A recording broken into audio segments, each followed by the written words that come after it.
Secondly, he provided an opportunity for decent living, to make an honest living by keeping their side of the bargain. Thirdly, an opportunity to collaborate with God, because we often say God promised to provide, and He is providing, and He will provide. And that opportunity is given: collaboration with God. But some of us who read a particular book will remember, and I don't never get the order correct, there are 4 things that come not back. And if you will say it, you're giving away your age, you know. Well, so some people, they read Boyle and Kala. They didn't read that, they didn't have the benefit of that proper book. That was in the reader. They read Boyle and Kala, a fat boy and a tin girl and something like that. But some people read these books, the spell arrow, the spoken word, the past life, and the neglected opportunity. The neglected opportunity, that is what I want to lay on our hearts today. The neglected opportunity. And given these opportunities that God provided for them, because they were possessed and seized in legal language with envy and selfish ambition, they could not utilize the opportunity that God had given. And the same it will be for us. If we are overcome by selfish ambition and envy and all those distracting vices, then we are not able to discern and to receive and to accept and to respond to God's opportunity when it comes. So I want to ask a question. What opportunities are available to us in these days? What opportunities?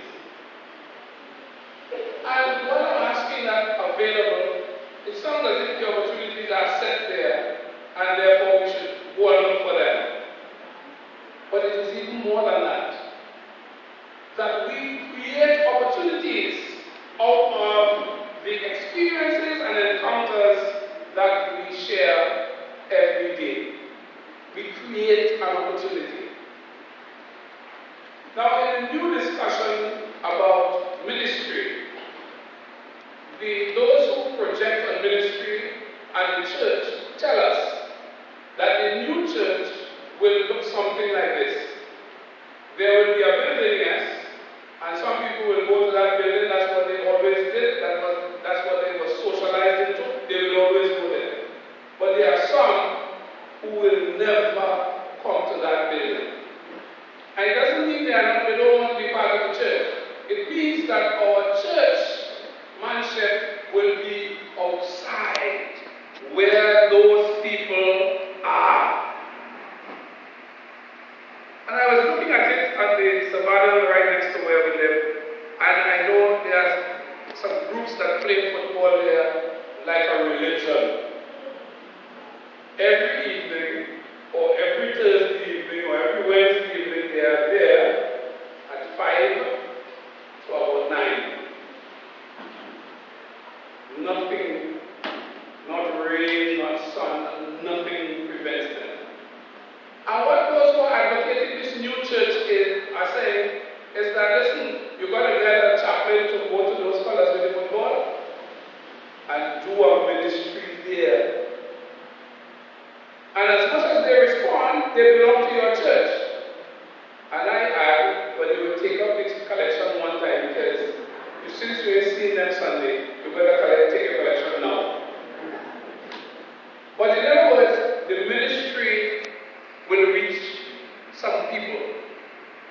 And even if they don't come to church on Sunday, but they are members of your church by virtue of how you are able to use the opportunity to have their submission to God in Christ. And who knows when the day or time will come when they have moved to another level of gathering with the faithful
in their homes, what kind of environment?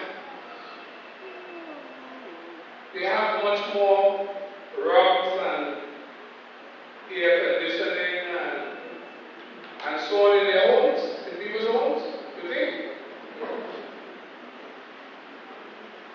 What word people use these days with regularity? The ambiance.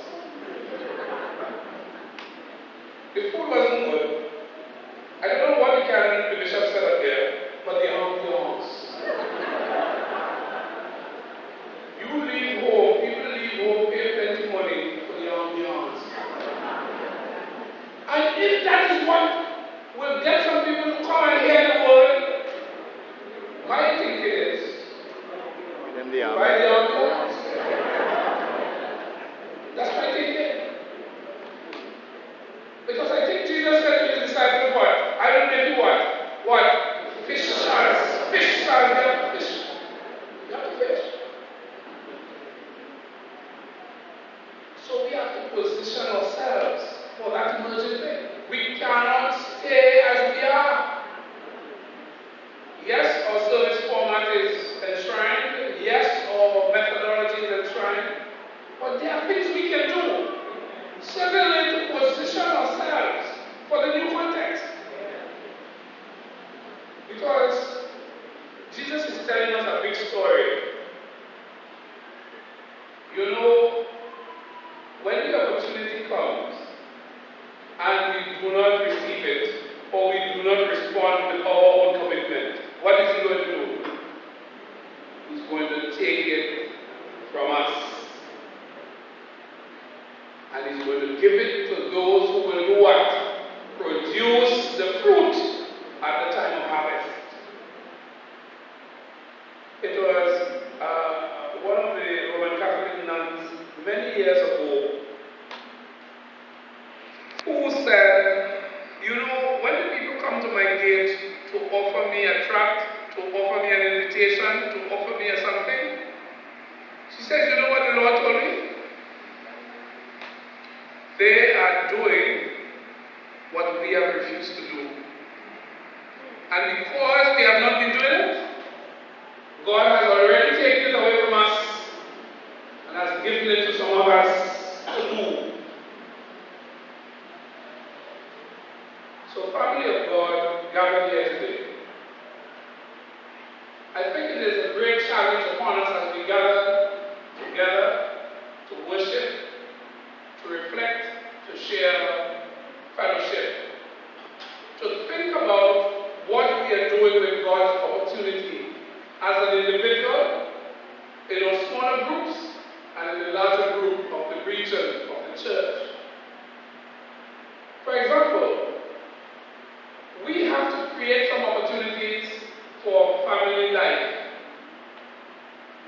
Family life is not what it used to be. We have seen that. And we just cannot shrug our shoulders to say, well, it's just different and I have no time for it. Because our response is to every human being that will receive our ministry.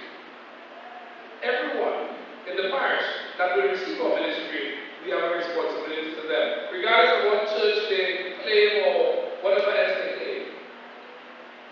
That is the thinking of our kind of polity. Now, in respect of the family life, we had a situation not long ago, to say how challenging and difficult things are, in one of the parishes on the other side, where a young lady whom the congregation was grooming up for some ministry in the church became pregnant. So the mother felt shame and put out. And because the mother felt shame and put out, the church decided that they will shun her. They have no right. How could you do such a thing?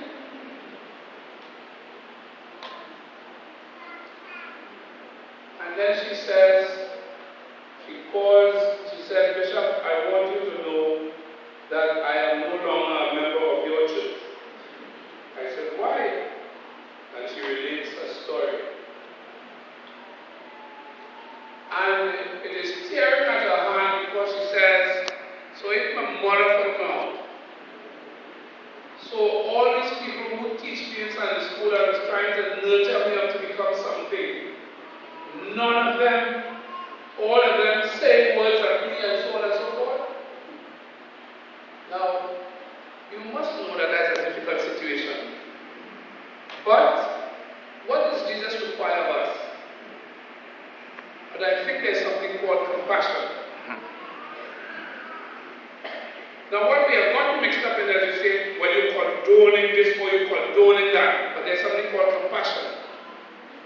And I thought we were taught that you don't hit somebody when they're down. And I don't know, by doing that, could we undo? You know, this computer world confuses us. You know, you can click undo on the computer, but you can't undo that. I can say it again, it is a challenging situation, yes. But what would the gospel have us do? Well, we eventually appeal to the hearts and minds of some persons, and I must say, I am very pleased to say that all is well and there has been a reconciliation and they're treating the matter in a particular way and giving some direction and so forth. And the young lady is very penitent, but happier than when everyone turned their backs on her.